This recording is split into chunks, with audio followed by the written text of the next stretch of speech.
the grand ultimate in polarization. Reality is composed of opposites: soft, hard, night, day, heavy, light. The exercises known as Tai-Chi Chuan express this philosophy, that within each of the exercises or forms are opposites: retreat, advance, pull, push, defend, attack, yin-yang. Together is Tai-Chi Chuan.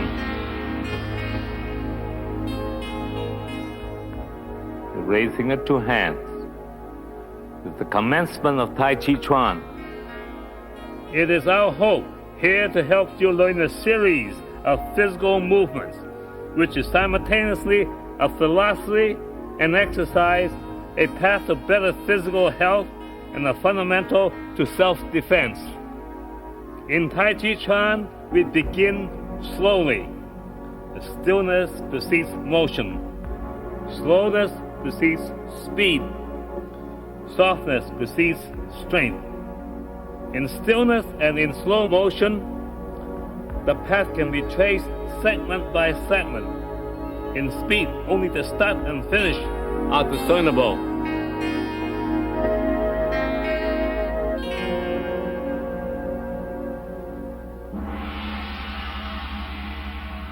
The art of living is the greatest of all arts, and studying Tai Chi is an important aspect of that. I was born in 1910. I have 7 children ranging from 4 to 44. I have studied with many masters, particularly Master Wang Wen Shan, and I have taught in many places. Aiding me will be my student Victoria Mallory, whose appearance and technical perfection has very few equals in America. This tape divides into 5 sections: the temple exercises, instructions in form and technique, then the 27 forms, isolated and examined one at a time, the short form, the 27 forms as one.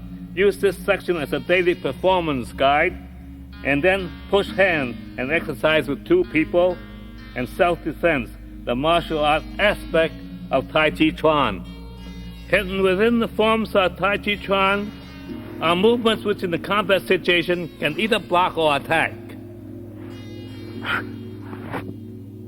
The combat applications are just as important as the gentle movements of the forms, the one yang and the other yin. Tai-Chi Chuan is the whole manifest in opposites.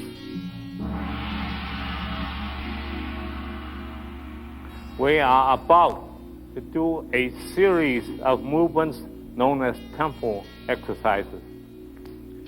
These temple exercises keep the monks from being too inert from long meditation. The movements tones the muscle, the vascular system, the neural system, and most important of all, the meridian system. And these exercises are done both fast and slow. The routine comprises 10 forms and usually done with 50 repetitions each. And they are done in a calm manner that is suggestive more of dancing than actually vigorous exercise. But they're very effective. Why are they effective? Because they move something that is yet to be determined in the West what it is. They move the meridian, the chi force, the chi conduits of the human body. With Victoria's help, I will now show you how to perform the tempo exercises. While learning, you should practice along with Victoria and be playing the tape several times over a period of days until you have mastered each exercise. Once you have learned them, it will be to your benefit to exercise regularly. How many and how often are a matter of individual choice.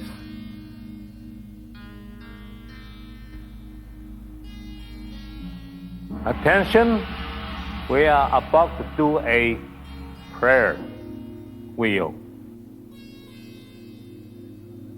We are extending our left foot forward, the right foot is back.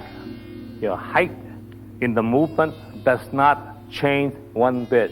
You are constant in your height, but the two arms are 12 inches apart. And the movement is actuated by the legs and not by the arms. The arms follow the impetus of the legs. And the circle is about 12 inches or 15 inches in diameter, and the tips of the fingers should not extend beyond shoulder height. The two palms are constant in the distance apart. There is a pumping movement suggestive of the fact that the entire body is pumping the four conduits of the human body, such as the vascular system, the lymphatic system, and the neural system. But most important, we are pumping, or we are moving the chi system, C-H-I. The more movement, the more chi. And the more chi, there's more life. And you should always turn and do the other side subsequently with the same amount of repetitions. You can step forward, and with the left foot, the right foot is now 45 degrees pointing from the center line. And it's just a soft movement, empty of everything.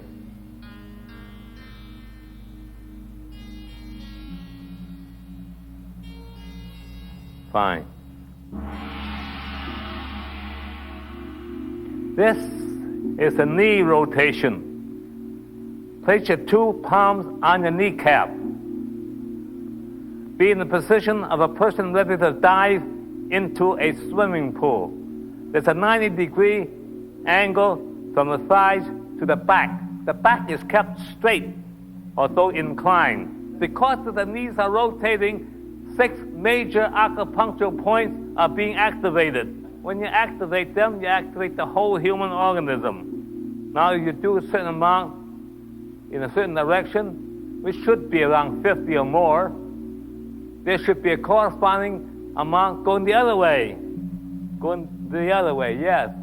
But be sure at all that time, the height of the human frame is not up nor down, but remains constant. The breathing is soft and relaxed breathing. There's no necessary any what they call assertive breathing, nor receptive breathing. It's just soft all the way through. The arms, although placed upon the kneecap, are not tense. Just place them nicely. Relax. This is the cross-arm exercise. The two arms are kept on the shoulder level.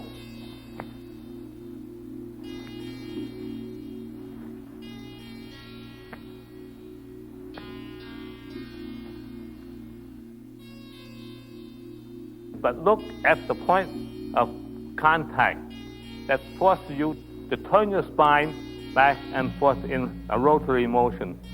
You notice as you hit this way, yes, and then again open up, we are introducing you to the idea of a reciprocal movement. It comes in, goes out, goes in, comes out.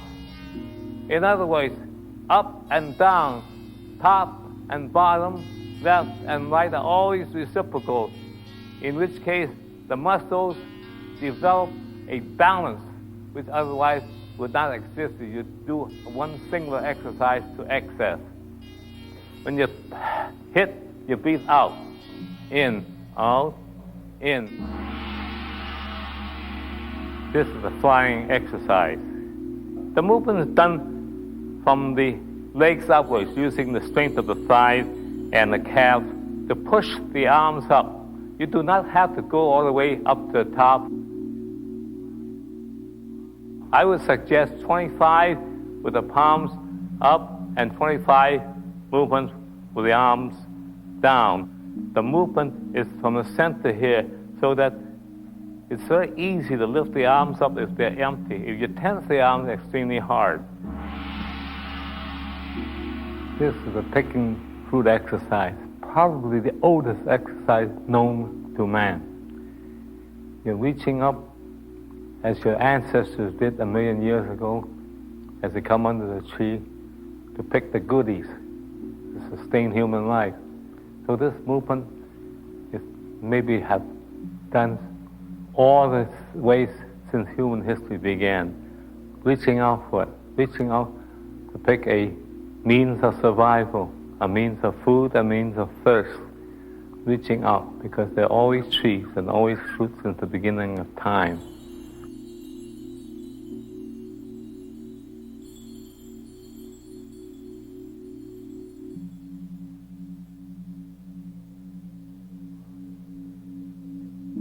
Reach as far as it can so that every joint is stretched, and so that the chi that flows to the fingertip is extended, so to speak, chi-wise or electrical-wise, all the way to the fingertip. Look at how natural this is. Reach way up there.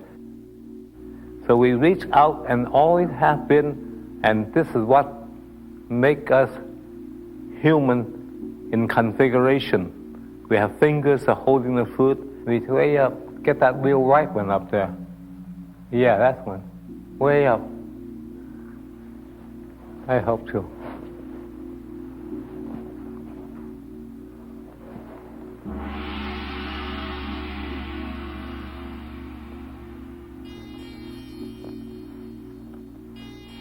This is a swinging exercise in two parts. The first part is the Shanghai hospital exercise, world famous, in which the initial position of the arm is 30 degrees in the front, ultimately reach out to 60 degrees in the back there, and there's a continuous motion as if that you are sitting in a canoe and you lost your oars and you push hard against the water with the palm of your hand. So there is very little action coming up forward, but there's a lot of action pushing towards the back.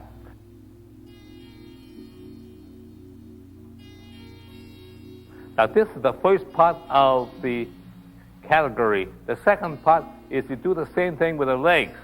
Now many times we use a chair by holding on. In this instance, I think Victoria is so well balanced that she will swing the legs without holding on to anything. Way up, back, way up, back. You usually do about 50 to the right, maybe do it 2 3 times to have an aggregate of 50, and then you turn to the other side with the left foot. Way up. You see how this hip is liberated? So liberating two of the main joints in the human body, the shoulder area and the hip area. Now you must take care so that you do this easy at first, so that you develop a fluidity and a looseness of the hips before you go into multiples. Fine. You notice I delegate the movements. Now this is the grinding of corn. And you're grinding the corn which is on top of the stone table, which is knee-high. You use a little bit of your own weight pressing down on it, which can be actuated through the movements of the knees and thighs. Try to keep the two hands at the same height, otherwise you'll be grinding air.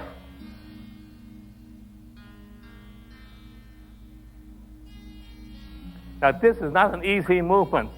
You use the body like she does there by actuating the movement from side to side with the strength of the thighs, the strong buttock muscles, and the flexible knee, so that the arms are somewhat loose but holding firmly to the stone, so that there is a grinding movement made by two circles, blending into one another by two circles like this.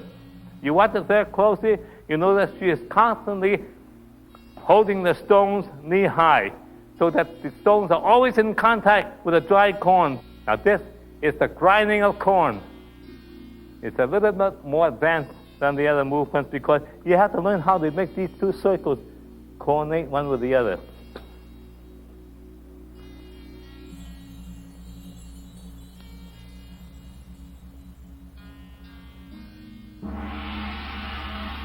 All things need polishing, particularly mirrors and windows and art objects. So this is a universal movement because humanity has these treasures which must be taken care of, particularly your health. This is polishing the mirror. The two hands goes down to the center of the mirror, and the two arms goes circular-like as you go up to meet the presumably round mirror. And you're holding two pieces of chamois in your hand, and you're polishing the said mirror. You use the bodily strength to press against it, as she does, and keeping in mind that the mirror is perpendicular to the ground, and the two hands are not drawn backwards, but holding to the mirror itself. There is a two circular movements, half circle movements, to the peripheral of the mirror, and the two hands going down for the center of the mirror. Two actions, not only in the legs, but in the body pushing forward against the mirror to give it a good polish. The arms are in movement, the legs are in movement, and you can have variation by coming down this way and going up the other way as part of the movement, so that all parts of the muscle relating to that area are in motion. By pressing and concentrating on the flat of the hands, you enable the qi to flow into the natural acupunctural terminal points in the fingers. You breathe up as you go up, breathe in, I mean to say, and you breathe out as you go down.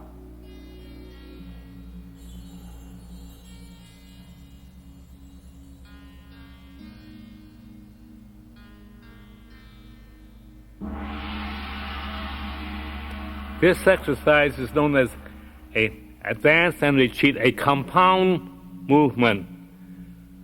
This is the essence of life, forward and backwards.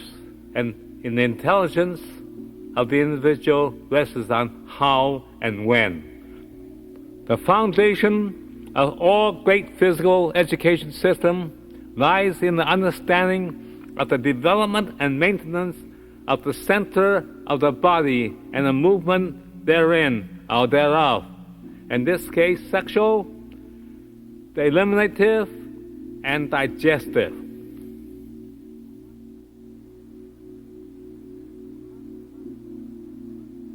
There are two parts to this movement. First, the retreating from this side to that side, and vice versa.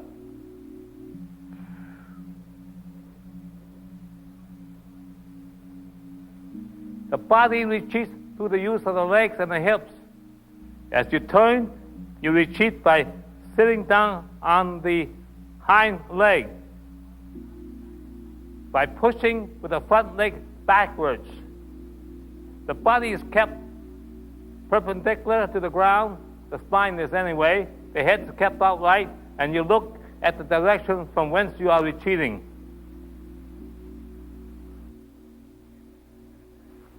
Now, in the advance, you just push the hind leg forward. You turn, just like you're advancing on something, coming at something. Now, looks very similar, both sides, but actually completely different sets of muscles are engaged in the action.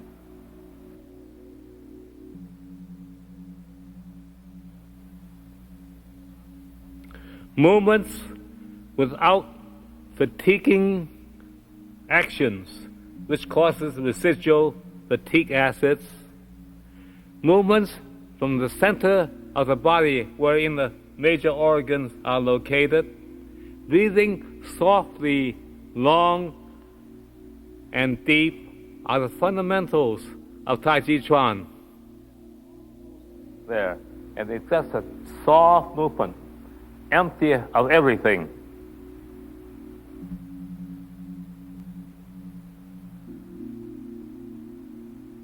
Fine. Relax.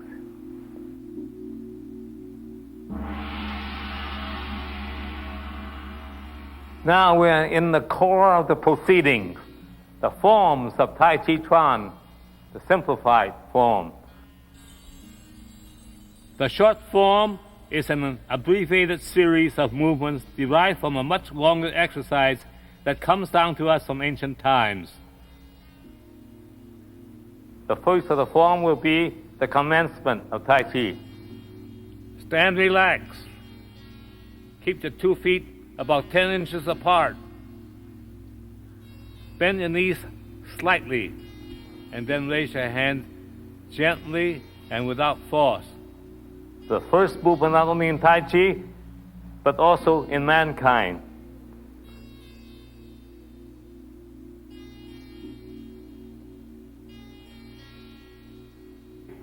When you raise up your hands, you meet your mate. When you raise up your hands, you meet mama. When you raise up your hands, mama says, baby. When your 2 hands are up. Once more.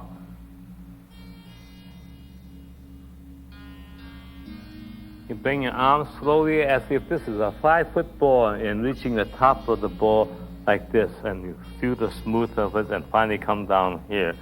And the hands way up there, here's a great big ball underneath you. Now feel the roundness of that ball there and come down and put the thumbs against your clothing. The arms are brought up very slowly, empty.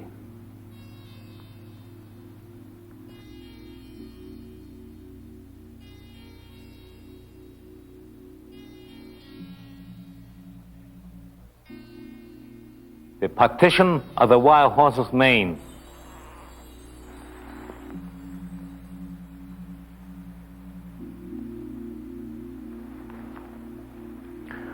This is partition of the wild horse's mane, and it involves a tremendous waist movement, almost like a winch.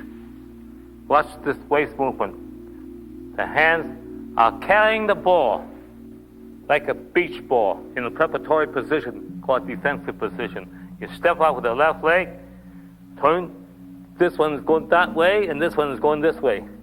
You see? The wild horse have manes that's almost touching the ground, very tough. Sometimes you have to use a whole arm like that to part this rough mane, almost like a curtain. Once more. Now you part. The power of parting is great. Turn.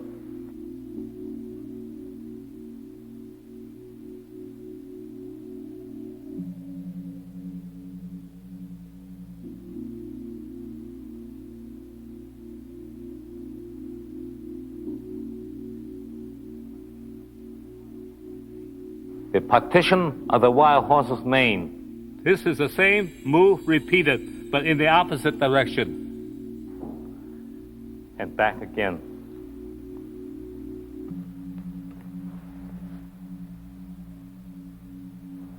This is a duplication of the first movement, the partition of the wild horse's mane. In that, you turn to the left side, and then you return to the original right side.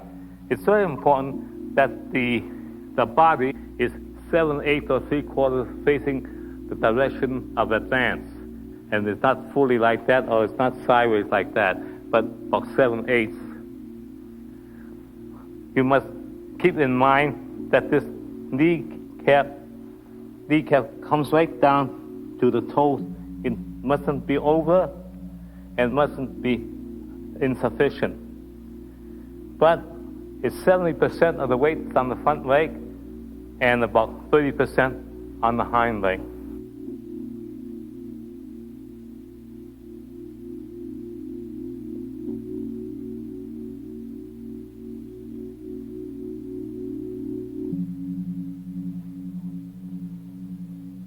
The white stork cools his wings, a very classical form.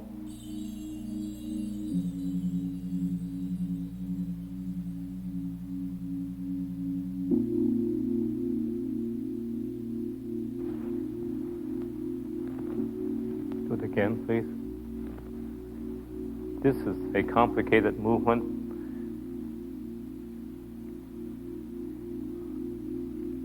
And this hand going to this destined place, this arm going to its destined place, and this left leg coming to this place must arrive there simultaneously in what they call the principle of threes. Now I want you to watch again the simultaneous movement coming to a common stop. The right hand goes up, the left hand comes down, and the left foot comes touching the ground, tiptoes simultaneously. That and that arrive at the same time. Now this is called the white stork cools his wings. And in it are many, many symbols.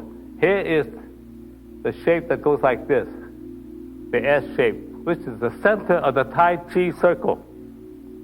And this divides the yin and the yang. You see this, the center of the Tai-Chi circle. The weight is on the right leg almost totally. The left toe touches the ground to keep the balance, and this hand is above the head to protect anything that might invade this area of the entity. This hand here is curved to protect that left leg.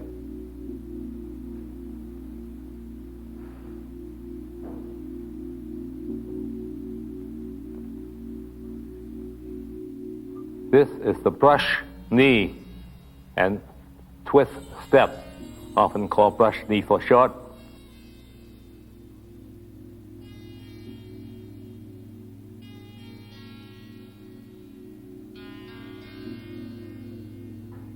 It's the brush knee in action.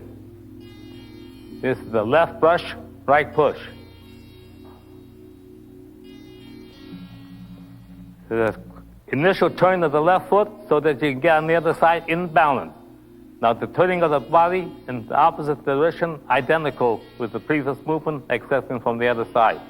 Now we're going back to the original side. Left hand brushing, right hand pushing. But the alignment is very definite. The thumb and the center of the body is in line.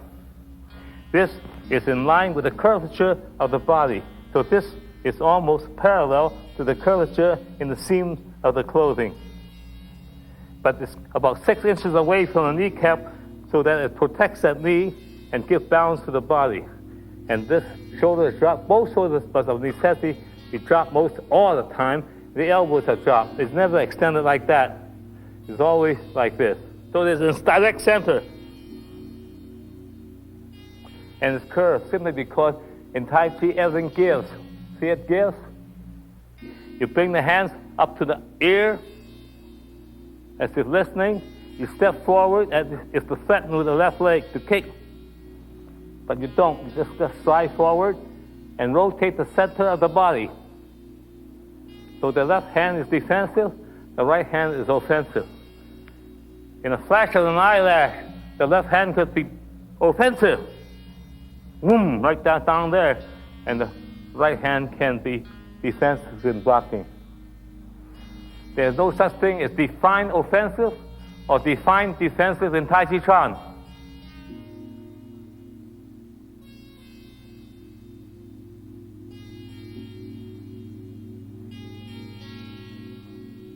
Playing the pei pa. The pei pa is a Chinese musical instrument.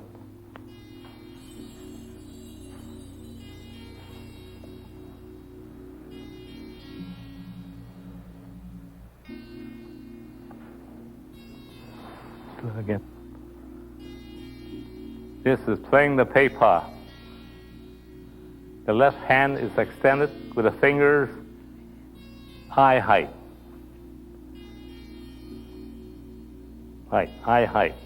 So the left defensive position and 12 inches apart. The weight, 70% is on the right leg. The left leg is 30%.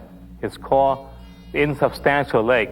The right leg is called a substantial leg because the insubstantial leg can be swept and nothing happens to her. But if she put weight on that leg there, she's in danger. Okay, once more. You lift up the right leg a little bit, replace it, and Sink back on the right leg and lift the two hands up, and 3 movements are simultaneously reaching the objective. This hand here, and the left heel on the ground simultaneously. The pei pa is a Chinese musical instrument where you can strum it like that, and the left hand plays the keyboard. Pi pa in certain parts of China and pei pa in other parts of China. Once more. That right leg must come up for a while. Get up a little bit, replace it at the ground a little closer to you, and sink on that right leg, lift the left hand up gently, lift the right leg up, and place it again on the ground with the toes up. You're touching the heel with the ground, and that knee is flexible. The pulsing of the monkey movement.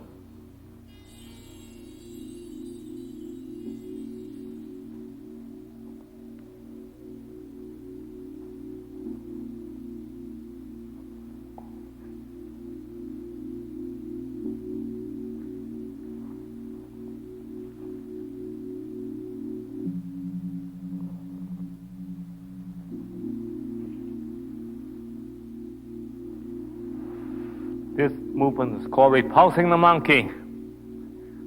The monkey doesn't have the same connotation as in Western life. The monkey stands for a certain version of fate and destiny. Now let's do the movement, which is repeated 4 times. Left, right, left, and right. Let's do it the left side. From the left defensive position, this hand changes from this into this. Now that's repulsing. This is changing like that. This is accepting. One hand pushes to repel, the other hand turns to accept or to pull. So there's a continuous motion of reciprocal motions as you go back. Reject. And it turns, as this hand turns, as she sinks back on the hind leg, so the weight shifts, while this hand repels and the right hand pulls back. You see here that this leg here takes the weight. This leg here is insubstantial, but keep the body in balance. To be a good technique, the body must not bobble up and down. So there's a strong, clear line going from here all the way back as far as the height of the head is concerned. That is good technique. And the hand pushing out there doesn't push from the side like that. Must push from the center line of that jacket all the way down. Most of you have been doing it all your life. So therefore, pull it down like this way, turn. The left hand is going to repel, the right hand is going to pull back or to receive. Again, it changes again. The weight shifts to the left leg and she sinks down. This hand goes back, this hand comes forward simultaneously, and that corrects itself simultaneously. So therefore, there's 4 movements alike, excepting 2 movements on the left side and 2 movements on the right side, comprises repulsing the monkey.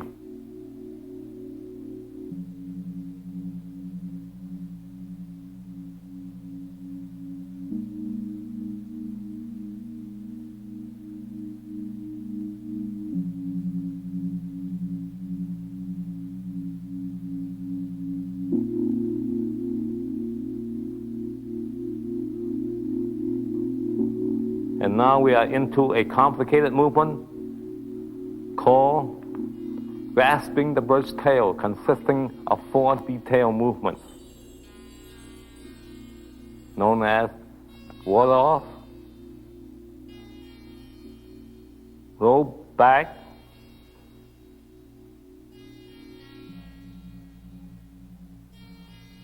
press forward, which she's doing now, and 2-hand push.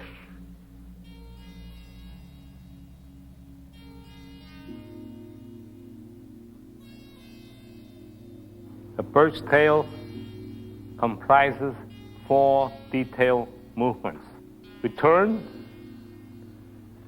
carrying the ball, step, just ward off, and bring it over. As it's coming over, the palm of the right hand meets the palm of the left hand, go down and back. The right hand makes a circle. The whole body weight's on the right leg. It turns the whole waist like a turret until the two hands are over the left knee, and using the right leg to push, that's so. It's called a press. And draw back, put the weight on the right leg, and then use that as a springboard to push forward. It is in the legs that effectuates the efficiency of the movement, pressing against the ground. It's here that retreats, sinking down on that leg. You have to have strong legs to be able to keep in balance. And then again, it pushes the weight forward.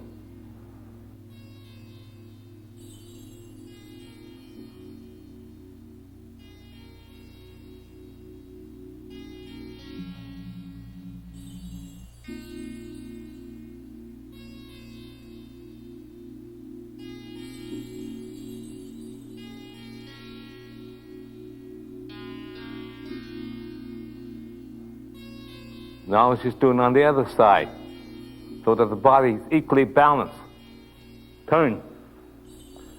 Shifting the weight to the right leg. Back. Step, right leg. Ward off. Bring down. Roll back. Turn over the right knee. Press. Draw back.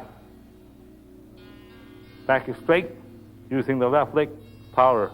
Push with the left leg, and hold. Single whip. A very classic movement. Very beautiful movement.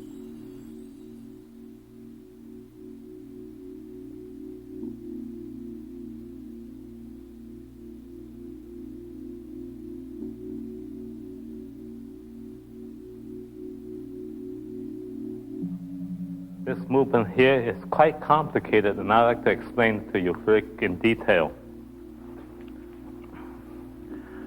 From the two-hand push, it goes sideways in a half moon. It goes 180 degrees over here. And this hand cuts down and makes like someone like an eagle's beak, wherein the four fingers captures the thumb. The title of the movement comes from the fact that this hand holds a whip, and it turns like a turret over here, 30 degrees or so from the center, and pushes out. The left leg, about to kick but doesn't kick, instead step forward. And as it rotates around the waist, this hand turns. And you step forward, it opens the pelvis area and pushes. The whole body comes into motion. All movements are done with the entire body in movement. When one muscle moves, the entire body moves. When the entire body moves, all muscles move. Once more, the single whip. Turn. A rainbow. At the end of the rainbow, make the eagle speak. Turn the turret back to the back there and thrust it forward and beyond your right leg. Hold it a minute. Open the pelvis. Step forward on the heel. Come forward on that foot. At the same time, the left hand is in the pushing position. The right foot is 45 degrees from the line of the dance. From a single whip into another equally beautiful but more rhythmic movement called waving hands like clouds.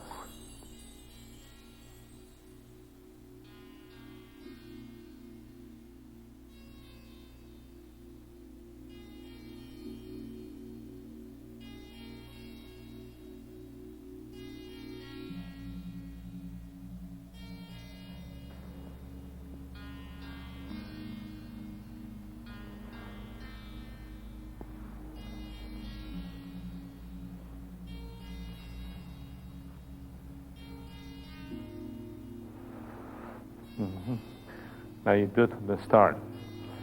Single whip.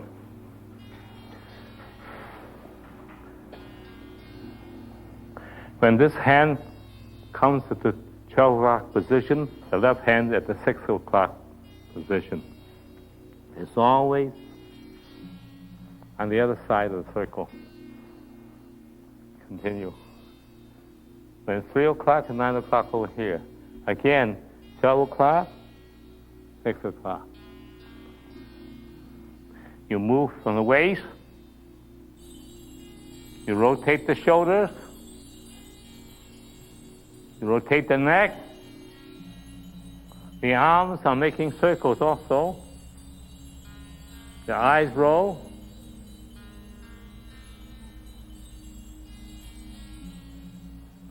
Now you're going back 3 steps to the left. Now you're going back 3 steps to the right, punctuated again by the single whip. Watch how she gets into the single whip. Now she makes the eagle's beak. She steps back, balance on the right leg, open the middle of the body, step forward, and now using the power of the right leg, push with the left hand while maintaining the whip hand. And the shoulders are down, the elbows are down, the top of the body is loose, the legs are firm. There's 70% weight on the left leg, 35% weight on the right leg. But it could be changed in a second. The back is absolutely straight. The power is in the leg. That's a single whip. This circle here, by moving it like this, has great therapeutic values. Many of the older members who have been practicing Tai Chi for a long time find themselves for a little time sometimes, and they, instead of doing the whole thing, once in a while would stand there like that and do many of the cloud hands, back and forth, and coming to this side, stepping, sometimes stepping back, sometimes stepping forward, sometimes staying in one place, but keeping the circles going. This is a very rhythmic and very has salutary effect on the whole human organism. High pat on the horse.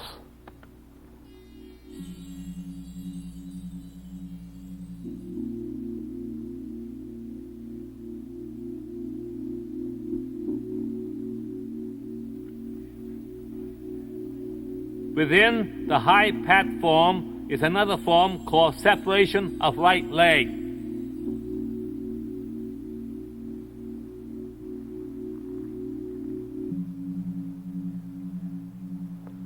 The two hands are patting the horse's neck theoretically, but in reality the right hand pushes the opponent's hand down. So this hand goes down and this hand draws back, by pushing this down, it leaves a leeway for this to go up. And the other hand supports the left hand at the angle, at the elbow area. Like that. Now let's do it again from the beginning.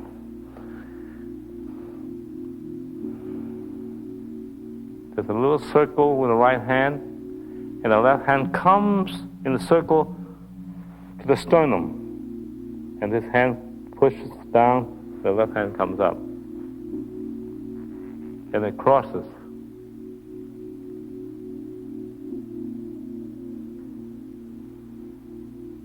In this instance, 2 circles, and opens up. That's it. That's an easy one to do. So it's not necessary to kick that perfect if you're a beginner. You can just raise the leg up. But don't use the body to balance it. Kick this way, but don't kick back this way. So the back is maintained straight. Good. Now she's doing on the other side, so that the body is equally balanced. And you step forward, the 2 hands block outwards, but come in again, and the 2 knuckles in front hits against the opponent's ear. And then you turn, The two hands makes a circle and crosses the hands, and when the hands are open, the legs goes out on a heel kick, facing the other direction. At first it's a toe kick, now it's a heel kick. The snakes creep down, left side.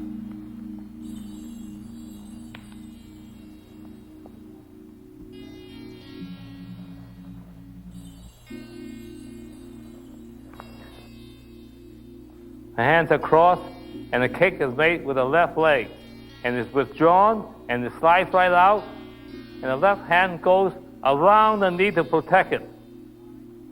And the right hand comes up in a wide swing, balancing, and the right knee comes up, and there's a right angle here and a right angle here, pointing the toes down. The whole entire weight is on the left leg. It's called the golden cockerel. Stands on one leg. It has to be perfect, straight balance. Not many people can do it without quite a bit of training, maybe a couple of years of training on this particular point. You should learn to empty all the tension of the leg, empty the tension of the body, empty the tension from the top, so that this alignment here sustains the posture of the left leg. But now, if you are not up to it, you could do it like the way I do it, because I have an injury in my knees. So therefore, it could be done this way, without going way down. This is far down enough for most people, because we don't want anybody to get having bad knees from this. Thrust this part of the body forward. Slide this leg slightly, and balance yourself, and come up, and comes up this way. Now she's doing on the other side.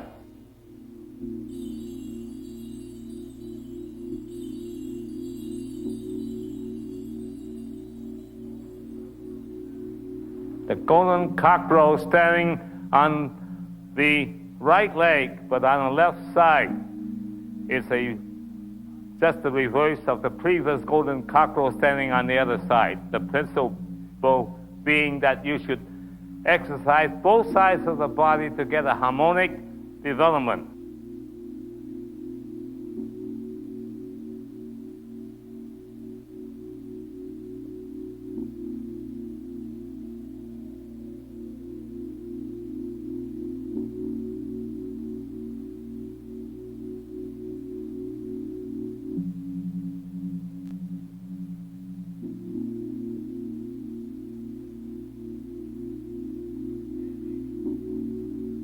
The fair ladies working at the shuttles.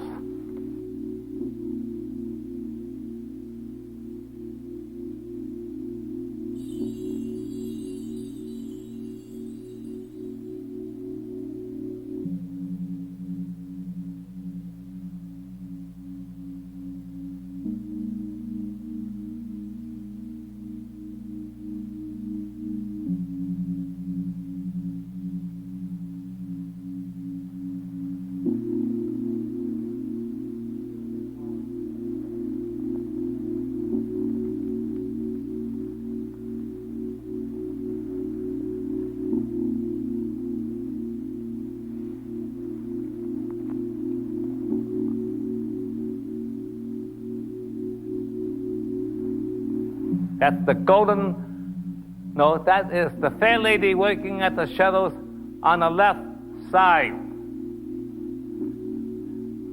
The left hand is high above the head, and the right hand is in position about shoulder high in order to utilize the right leg's power to push forward. The back is kept straight. 70% of the weight is on the left leg, and the knee is just barely over the instep of the left foot. The right leg takes 30% of the weight, and the knee is slightly bent, and the body is 3/4 to the left side, and not quite full, 3/4.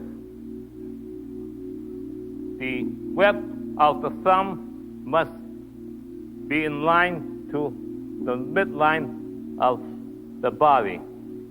about shoulder high. It could be raised up depending on the circumstances.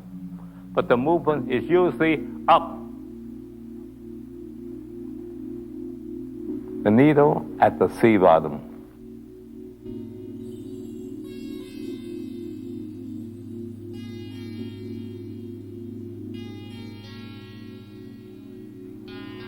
This is the needle at the C bottom, in which the weight is on the hind leg there, and there's a slight amount of weight is on the front leg, but the hand is between these two knees, fell into that knee, and halfway down the shin bone there. The eyes look slightly forward ahead. Weight power is located in the right hip, utilizing the power of the right side.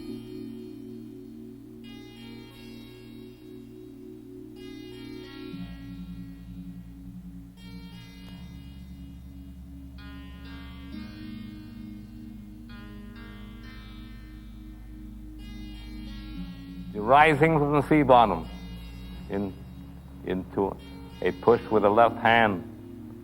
And now she's rising and fanning to the back, meeting unexpected opposition from back of her and dealing with it. Notice her elbows is jutting against the adversary.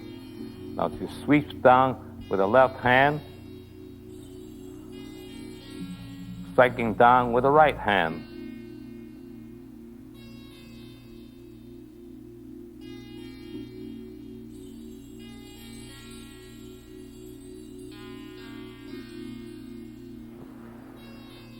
That has quite an involved title called The Needle at the C Bottom, and you rise from the C bottom. The I Ching says what goes down must come up.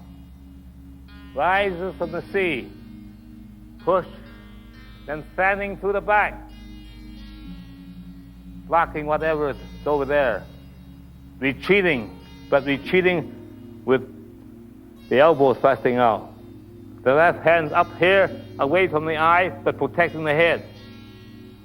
Two circles are moving, one going down this way, one going up, but they meet over there, out there. Then you draw back and chop. And the second time, you strike.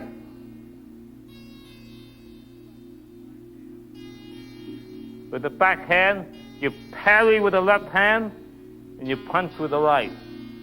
That ends that series. All movements are done with the entire body in movement. When one muscle moves, the entire body moves. When the entire body moves, all muscles move. Undoubtedly, because of the multiplicity of the movements, stimulate a great deal of the meridian lines in the human body, the energy patterns. Because you're turning from one side to the other, you're turning from the bottom upwards, and you're fanning through the back. You're conscious of many sides that surround your entity. So the alertness is there. So the coordination between the top and the bottom is there in the striking. There's coordination between the drawing backwards and the coming forward again.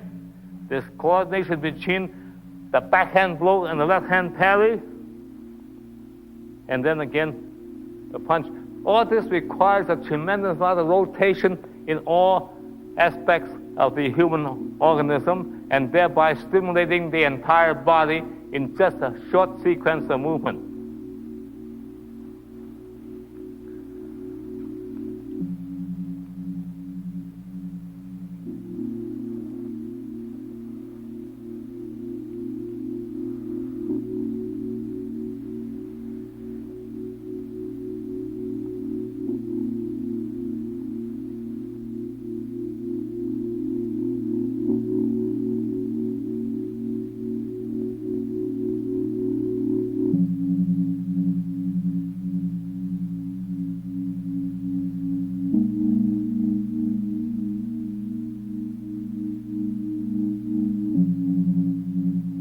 And this is the closing form of the short, simplified form of Tai Chi Chuan.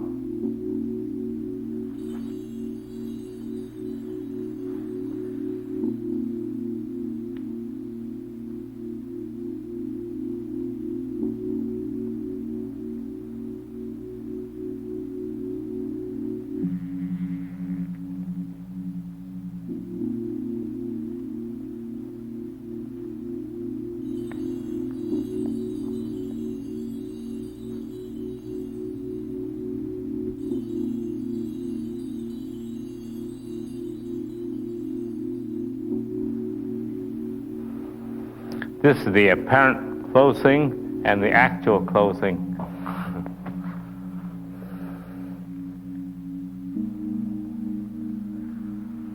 Rises and rocks away. Push. Turn. Weight on the right leg. 2 hands in circles. Lift the right leg out. Face it gently. 6 inches away from the other foot. Pick the cross. Short away from one another.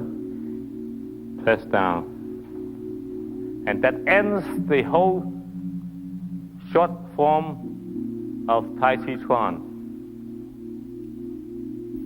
The long form is shortened to 27 forms for the sake of learning. In practice, the entire series of individual forms are joined together in one continuous movement.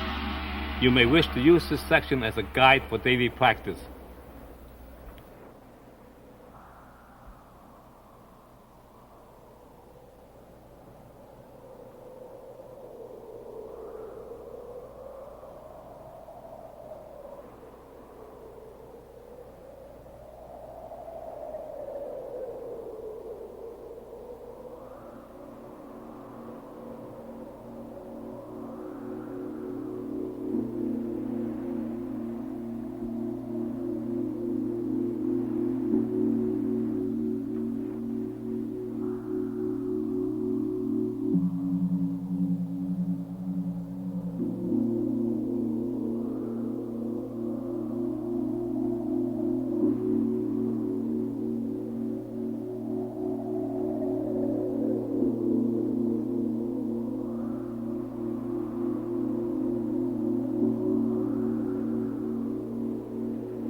Yin and Yang are two Chinese words indicating extremes, polarity. That is to say, it is the equivalent of opposites like hot, cold, heavy, light, male, female. Practicing the short form in solo is an experience in softness and fluidity. However, it is another matter to do the same thing in direct contact with another person. The participants are at the same time and the same instant partners and adversaries in yielding and in assertion, in defense and in attack. Sensitivity is developed by push hands techniques of touch, adherence, and yielding.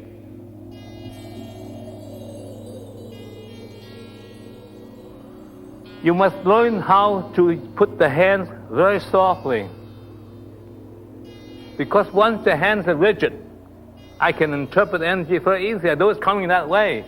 But if it's extremely soft and pushing me lightly, I must be equally likely to yield to it. The second part of push hand is that you're going to adhere.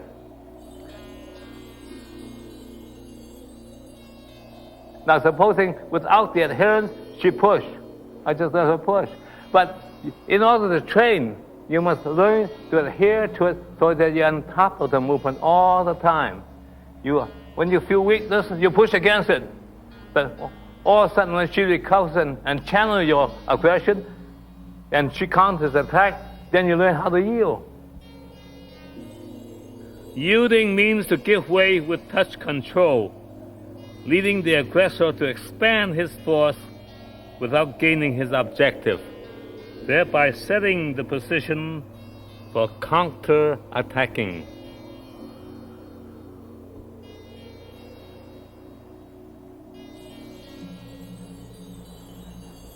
And I will show you the rudimentary. Let's say we're doing this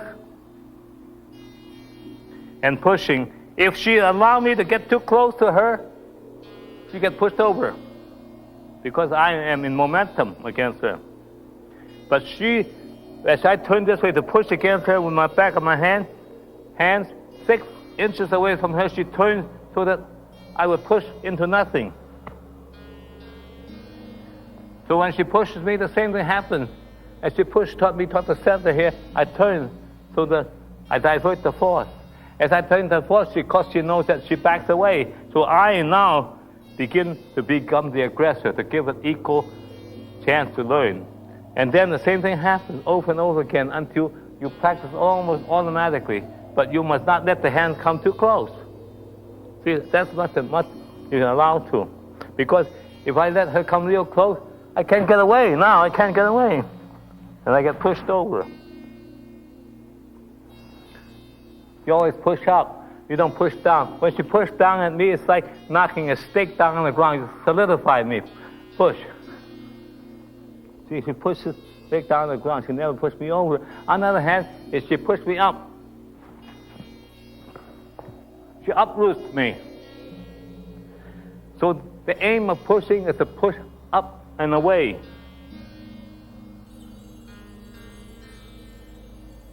See, the arms should be loose and only antenna. It's the legs that have all the power. And when you are on that leg over and over again for hours, you can imagine the power, the moving power, the flexible power, the transferable power in that leg. Or for that matter, you practice on the other side. In time, the power in those legs. So therefore, some of the exercises which he told you about in the temple exercises, this movement here, has now come to use. See the legs moving, pushing back and forth, the power? Well, it's used here. Nothing is wasted. Like Confucius says, within the four walls, all things are united, all things are related.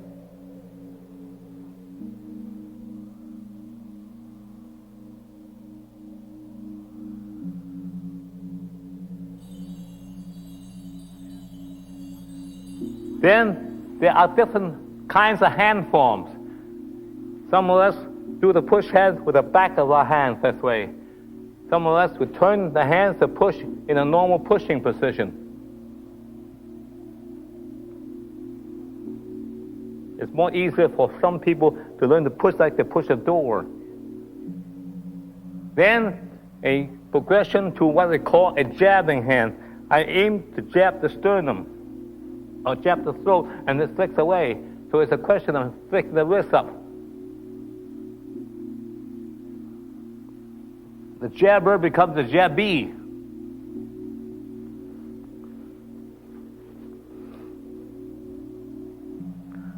So you begin to interpret those actions. That's one hand. And sometimes it's done with movement. So they learn how to adhere to it no matter what the circumstances are. I'm going away.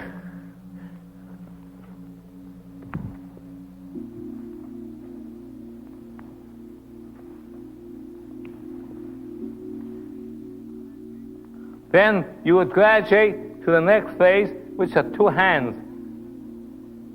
And all of a sudden, she deviates from the pattern. And all of a sudden, hits toward my face. And now, there's only one thing I can do. I yield this way to bring the diversion over there. When I yield this way, she's in a position of advantage. Why? Because she can bend the elbow, straight look at me, and jabbing right me in the face. Now, once you see this closely, it's easy to miss. Like that. So what do I do? In this particular case, when I see it coming, instinctively I put my hand there. I don't want this to come up here. So I put my hand there, like any, well, not at all. I put it right here. Now, the minute I put my hand defensively there, I find myself in an inadvertent position of advantage, which means that I didn't intend in the first place, but I got there. Why is it an inadvertent position of advantage? Because the minute I get here, I can do this to her. All the tools are in the right place. I have now my hand here. All I have to do is use the power of my waist. Like that. Now, the words are not always to one particular person's wishes. So when I put my hands up there like that, to do that, she defends against it by putting a hand there.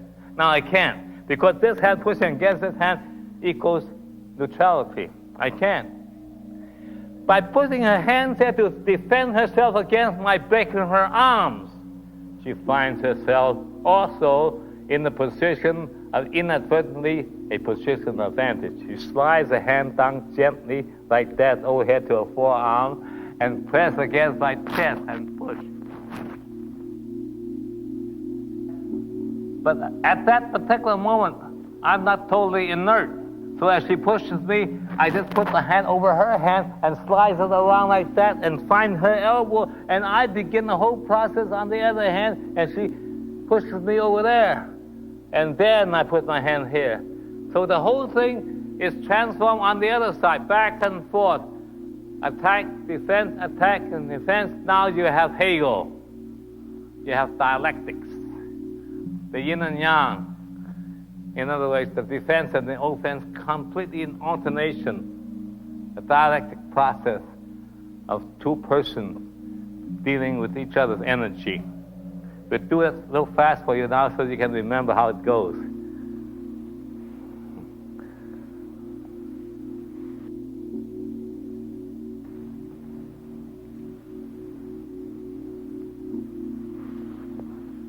Again, the elbow and the wrist are covered. I mean, the knuckles are covered. Sometimes you change to the other side like this.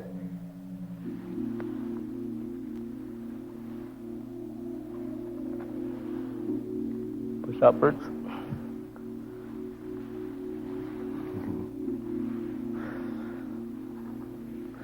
Now sometimes we move. As we push away and you yield to it.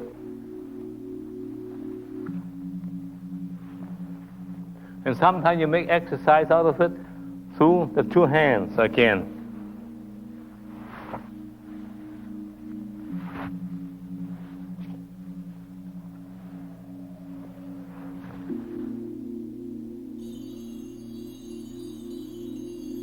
There are different ways of holding the hands, different ways of making the circles.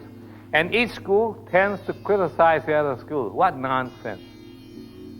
You can, at different times, learn different things. But basically, it is what they call plus and minus, assertiveness and receptivity, yin and yang.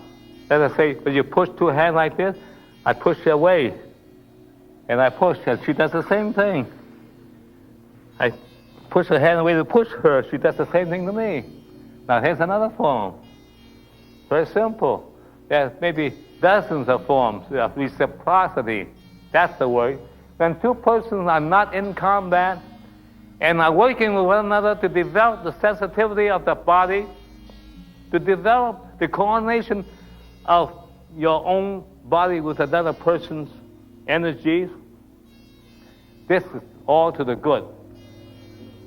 You can learn the fundamentals in about a week. It will take you 20 years to become extremely expert.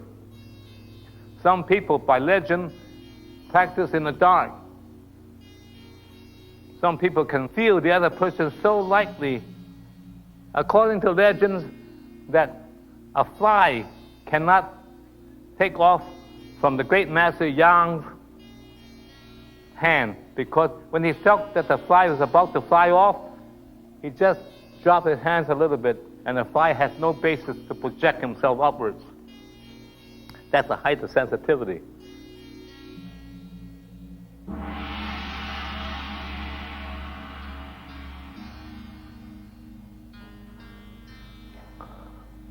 What is martial arts? What is self-defense in a combat sense? Reduce it down to mathematics. Self-defense is the ability of the body to be in a position of advantage. If your enemy, of course, is asleep, you're certainly in a position of advantage. If he has fallen down and has broken several bones while you're hovering over him, coming into the place, you are in a position of advantage. Now, how do you get there? Well, in genetics, you're built stronger and bigger and fiercer. That's a position of advantage. On the other hand, how one can train to be in a position of advantage? And what are the elements involved? You must be very flexible. You must be very quick. You must be able to retreat and become so nimble and loose in your frame that you can change from one position to another easily, like a cat. When a cat is asleep, all crunched up there, just touch him and push him. He will reform his body in accordance to the push and keep on sleeping. Humans, when you push the untrained, when you push one part of the body, you lie to push him over the whole thing. But if he's trained, you only push only part of him or her. Now, supposing she pushed me on this shoulder. Notice that? And when she pushed her, my hand inadvertently hit her this way. Just like when you go through a revolving door, the harder you push a revolving door, the harder it hits you in the butt. If I push her, same thing. She yields easily. I keep pushing there. In the process, she might even bite me in the arm. There's nothing in martial arts, there's nothing that is forbidden, you know. Or, supposing here, and she cannot quite reach me with her hand, she pushes that to get me, and I learn how to yield. Now, this is a present to me, because instead of me reaching for her to grab her arms this way, she presents an arm to me. And all I do is holding two fingers like that. That's the end of the fight. That's a position of advantage. Tai-Chi Chuan is both advance and retreat, but basically defensive. So to know how to retreat is a very important consideration. Within the forms are defensive and offensive moves, which can be applied in the combat situation. We will now examine some of the combat applications of Tai-Chi Chuan.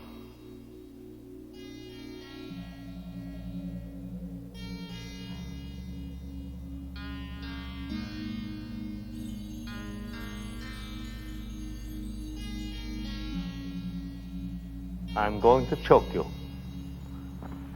You push. That's one example.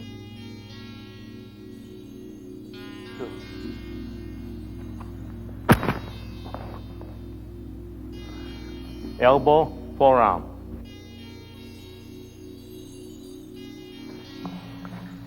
One attacks from the right, one attacks from the left. Push me over. Meanwhile, the other man is recovered.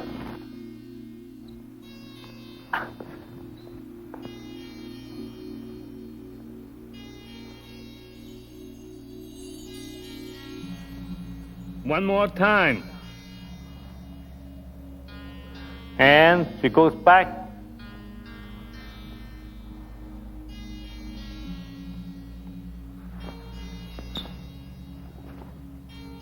Correct. This movement depends on the right leg in line with the right hand, so that the power of this hand is determined by the coordination of the right leg. So it goes back.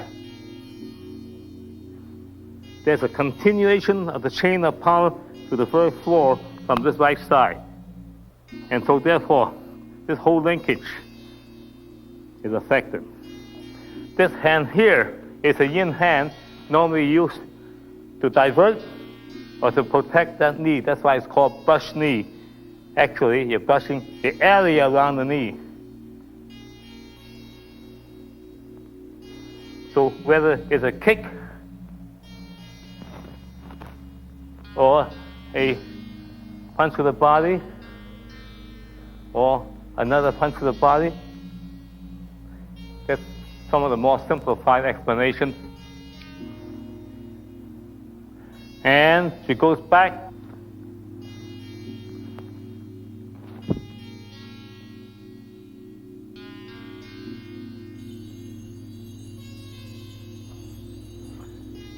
And this hand here punches, this hand is received here, and this hand pushed against the elbow. Push both ways. Basically, it's a retreating movement, dealing a lot of damage while you're going back.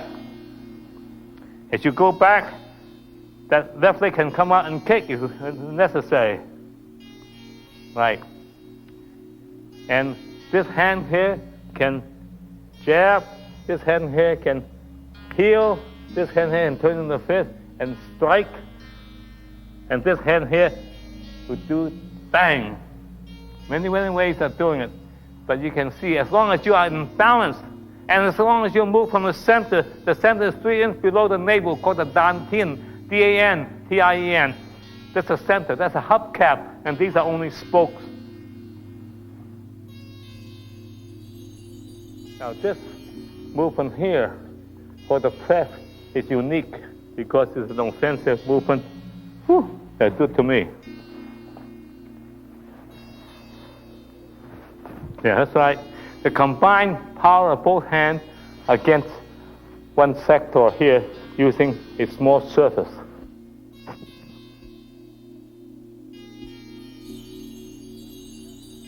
This thumb is captured by 4 fingers. And after judicious training like this, until it becomes toughened and is used against many parts of the body which are vulnerable and could be a dangerous weapon. It also has the advantage, for instance, you turn this way, and let's say the left hand leads on for my face. This can hook onto it tight and holds it. And this, you can get caught within the circles of the cow hands, like sometimes people get the hands caught in gears. The 2 hands are quite menacing because it has a wide range of circles. It attacks high, attacks low. Attacks low, attacks high. Attack high, attacks low. For example, if you are rushing me with both hands, I use cloud hands on you. See? I block, push down. I block, I push down. I use the back of my hand to block, and turn my hand to push down. I'm in control of your hands. Now, what is the meaning of this crossing the hand? You cross the hands in, it pushes the other pushes the hands away to open him up, and a kick. See this? Opens up.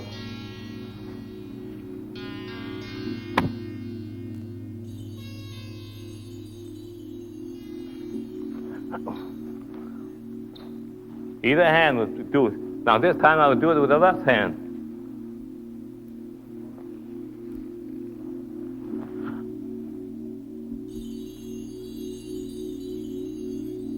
One more time. One attacks from the right.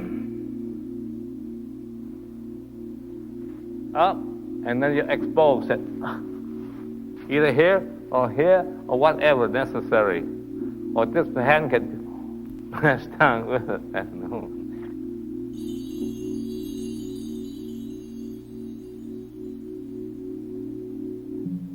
And now she's rising and fanning through the back, meeting unexpected opposition from back of her and dealing with it. The elbow.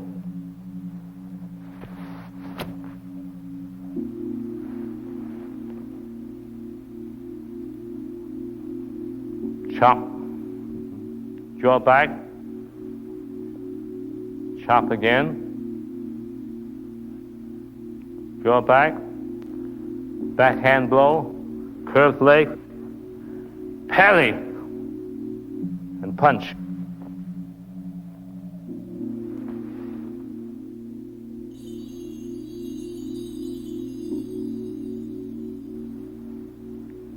It blocks it. And when it blocks it, it has this effect.